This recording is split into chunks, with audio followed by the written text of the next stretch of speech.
ಹರಿಹರದಲ್ಲಿ ಗೃಹ ಬಳಕೆಗೆ ನೀಡಲಾಗುವ ಗ್ಯಾಸ್ ಸಿಲಿಂಡರ್ಗಳನ್ನು ಹೋಟೆಲ್, ಡಾಬಾ ಹಾಗೂ ಬೇಕರಿಗಳಲ್ಲಿ ಅಕ್ರಮವಾಗಿ ಬಳಸುತ್ತಿದ್ದವರ ವಿರುದ್ಧ ಆಹಾರ ಇಲಾಖೆ ದಾಳಿ ನಡೆಸಿ ಒಟ್ಟು 10 ಸಿಲಿಂಡರ್ಗಳನ್ನು ಜಪ್ತಿ ಮಾಡಿದೆ.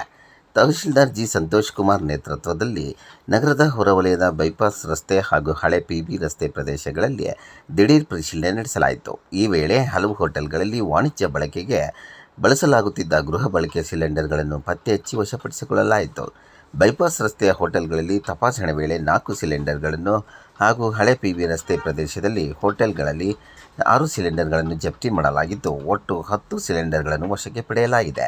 ಗೃಹ ಬಳಕೆ ಸಿಲಿಂಡರ್ ಕೊರತೆಯ ಬಗ್ಗೆ ಸಾರ್ವಜನಿಕರಿಂದ ಬಂದ ದೂರಿನ ಹಿನ್ನೆಲೆಯಲ್ಲಿ ಈ ಕ್ರಮ ಕೈಗೊಳ್ಳಲಾಗಿದೆ. ಮುಂದಿನ ದಿನಗಳಲ್ಲಿ ಇಂತಹ ದುರುಪಯೋಗ ಕಂಡುಬಂದರೆ ದಂಡ ವಿಧಿಸಿ ಕಾನೂನು ಕ್ರಮ ಕೈಗೊಳ್ಳಲಾಗುತ್ತದೆ ಎಂದು ತಹಶೀಲ್ದಾರ್ ಸಂತೋಷ್ ಕುಮಾರ್ ಎಚ್ಚರಿಸಿದ್ದಾರೆ.